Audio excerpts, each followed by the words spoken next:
तुम्हारी प्यार हो तो क्या नाव पर चढ़ क्या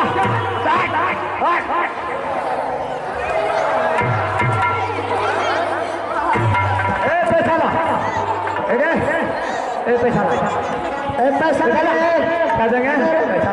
पैसा आ रहे लौट करके फिर पार होंगे तो दोनों तरफ के किराया भाड़ा एक साथ पैसा लगा अलग अरे बोला ना आ रहे लौट करके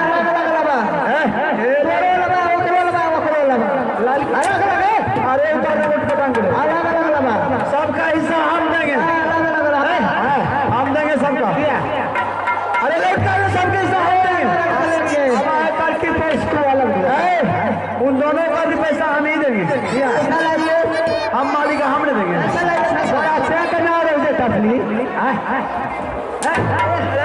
उठपटांग बोले क्या उठपटांग बोले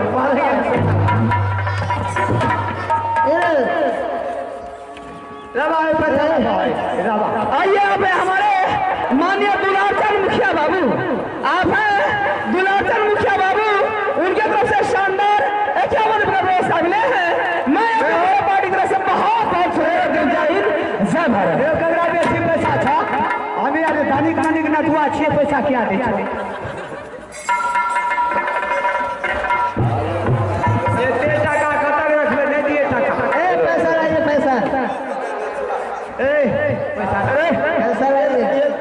पैसा चाहिए हाँ पैसा लाइए हिसाब कर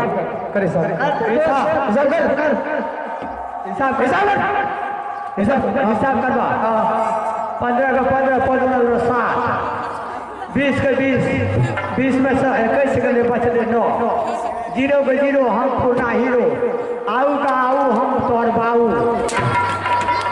क्या बोला कौन सा हिसाब कौन सा बुखार के हम तोर से रमजान मारेंगे तुम्हारा कैलकुलेटर में ही नहीं करता आदि का आदि हमारे दादी हम तो मारेंगे ना हमारे उल्टे बोलता है ये कौन सा हिसाब है नहीं देते लगा 75 टका लगा सही से करो अगले 75 टका ले माइनस हो गया है 75 टका मैं हिसाब करते हैं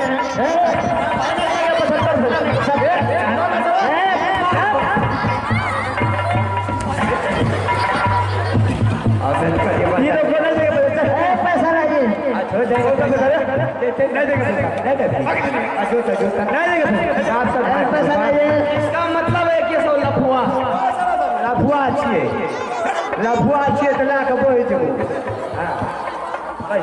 लफुआ लावे पड़ते बड़ा पहिल का मार ये देखिए बैठा नहीं अच्छा चाहिए ऐसे डटियाते रहेगा ये सब चलिए वैसे डटियाते रहेगा चलिए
तेरा नाना बोलबे छिए अरे उल्टा बोलेगा तो मार लगे लगा अरे नहीं आता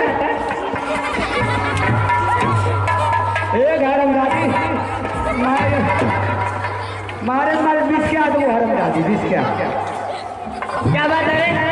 ये देखिए घाट पर टपका रखिए तीर है दू को मोगी रही मोगी बोलने के लिए नहीं आता तो आज का लोग मोगी जानता है महिला मेरे महिला था महिला हमारे शादी से बोलो जेब से बोलोगे तो कुछ नहीं तीनों का टपका देती पैसा मांग दिए तो हमरे यार के ना जाना अच्छा ए अबू बिठरा ने देखे ए देखे मुंह दलावे छे कटिहार फुल्ला क्या बात है जी? अच्छा एक बात बताइए, जब आपको पार करते हैं तो रुपया कौन सा रुपया?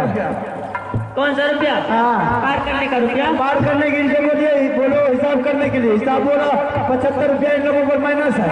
आइए श्रीमान आप है RDX शोभा बाबू, आप है RDX शोभा बाबू की तरफ से शानदार 20 रुपये पुरस्कार मिले हैं। मैं अपने पूरे पार्टी की तरफ से बहुत बहुत शुक्रिया जाएगी।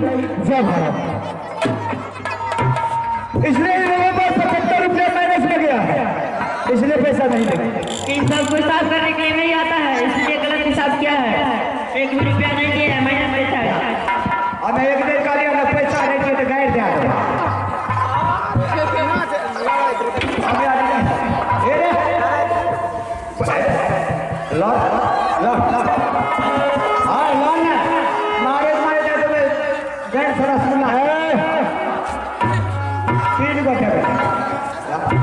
क्या चीज का फैसला?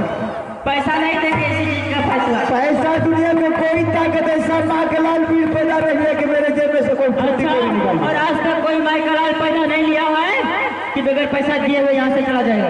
क्या कर लोगे? क्या कर लेंगे वो देखा जाएगा बाद में, क्या कर लेंगे। अच्छा दीजिएगा तो डायरेक्ट उठा कर फेंक देंगे। अरे उठाने के लिए खाओ तुम तो उसके बाद मुझसे पैसा लड़ाना, समझिए। जिसके पास होता है ताकत वो नहीं बोलता है, डायरेक्ट लड़ता है। क्या करोगे?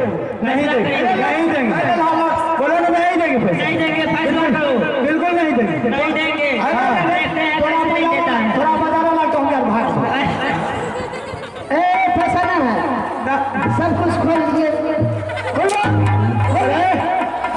कौन मुझे सुना सही बोला है। अगर पैसा नहीं है तो जितना भी है शरीर में सब कुछ खोलो। अरे खुलवाने के लिए तुम्हारे भाजू में ताकत होना चाहिए कि मेरे पास कोई सामान लगता है रुपया नहीं देंगे। हाँ नहीं देंगे और बोलो नहीं देंगे। अच्छा और दादी के ठोक करके बोलते हैं पैसा फोकस करा जाए, रुपया नहीं देंगे। जो मुझसे बकवास करेगा उसको पैसा नहीं देंगे, जिसको जो करना है करना। अरे कौन ऐसा माँ के लाल पैदा दे मुझे मारने वाला रे? मेरा छोटा शेर लड़ेगा ये। अरे इसे 4 गुना बुला करके लिए सारा कोई भी इस शेर के सामने टिकने वाला नहीं लड़ेगा। अच्छा चल मैदान में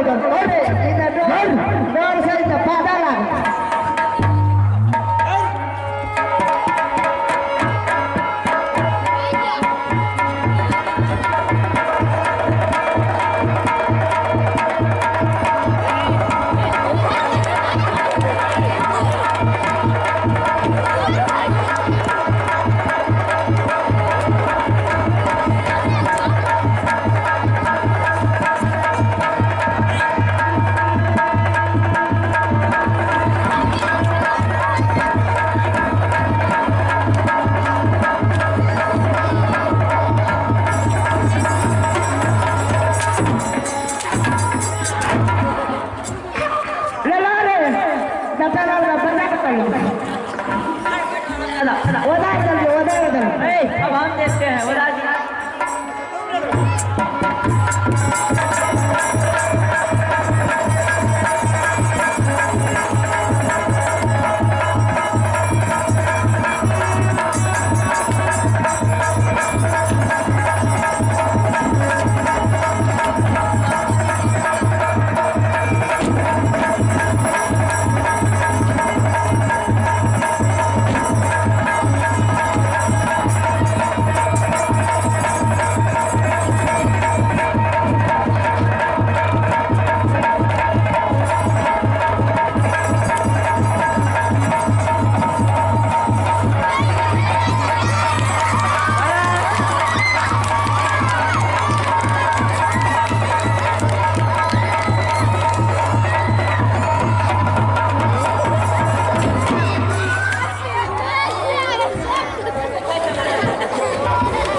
बच्चा को माँ बाप का प्यार मिला ये चला जाएगा। लेकिन रानी हम दोनों को ये उचित नहीं मानता है कि जिस राजा ने इसको पाल पोस कर कितना बड़ा किया है उसको छुपा करके बच्चा को ले जाना ये बिल्कुल कानून के लिए गलत है। इसलिए मानने वाला से सबसे बड़ा दायित्व बनता है बचाने वाला का। उस राजा कितना बड़ा है सारे की जिंदगी भर में कभी नहीं भूलेंगे।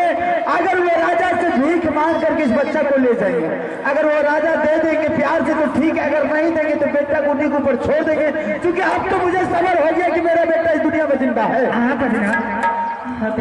इसलिए बेटा तुम अपने मालिक को बुलाओ और राजा को बुला करके मैं उससे प्यार से बात करेंगे और हाथ फैला करके बात करेंगे। रानी को बोलेंगे अचला फैला करके तुम्हारे लिए भीख मांगे। अगर उन्होंने दे दिया अचला को तुम्हें तो खुशी मनाएंगे, नहीं भी देंगे फिर भी मैं खुश हूँ, लेकिन छुपा करके नहीं ले जाएंगे। कल वो बोलेगा कौन सा ऐसा राजा कायर था कि मैं जिस बच्चे को पाल पोस करके इतना बड़ा गया, आज वो छुपा करके मेरे बच्चे को ले गया। ठीक है मैं बुला रहा हूँ। ठीक है बोला, चलो बेटा बोला। राजा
माँ आई है। कहाँ से? मैंने उस घर में पूछा, तुम अपने घर के बारे में नहीं बताया, नहीं माँ बाप के नाम बताया।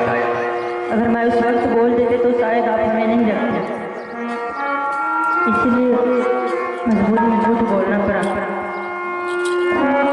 देखो, एक दिक्कत सिंह राजा को एक भगवान पुत्र दी,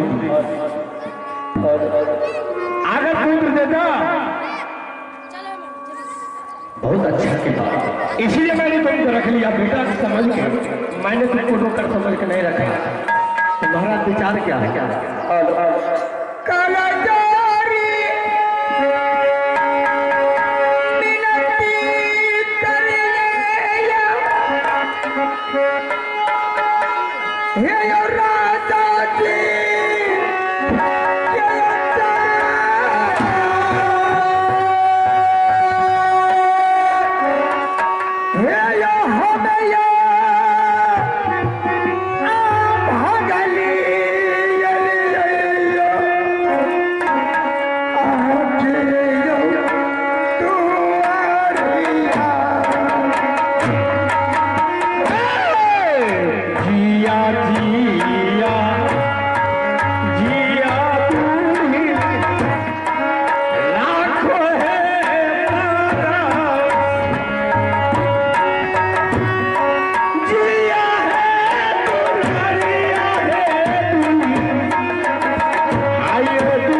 तब आपका बेटा आपके सामने हाजिर रहेंगे।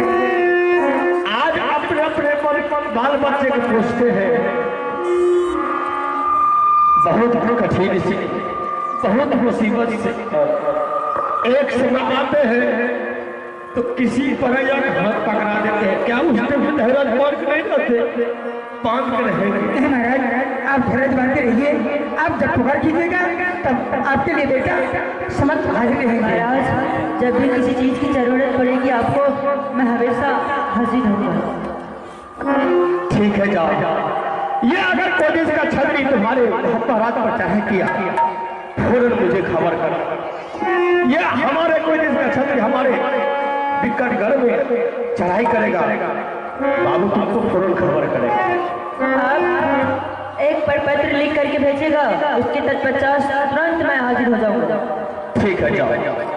ठीक है, जाइए। चलो रे तू नरवार बेटा हेर मोहनिया नगर बाबू रे जा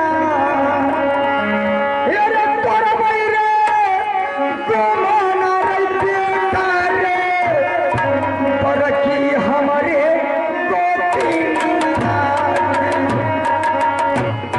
चल चल चल माता मोहब्बत जा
सभी को मैं प्रणाम करती हूँ। जो मेरा प्रोग्राम था, माँ बेटा पिताजी सभी परिवार मिल गए हैं। अब इस जगह से मैं इस प्रोग्राम को समाप्त फिलहाल रात्रि के 9 बजे से इसी मंच पर हम लोग आपके सेवा में उपलब्ध रहेंगे। तब तक के लिए हम लोग क्षमा चाहते हैं। तब तक तो हमको विदा दीजिए और फिर 9 बजे के बाद रात्रि के प्रोग्राम होगा। जय जय रघुपति राघव।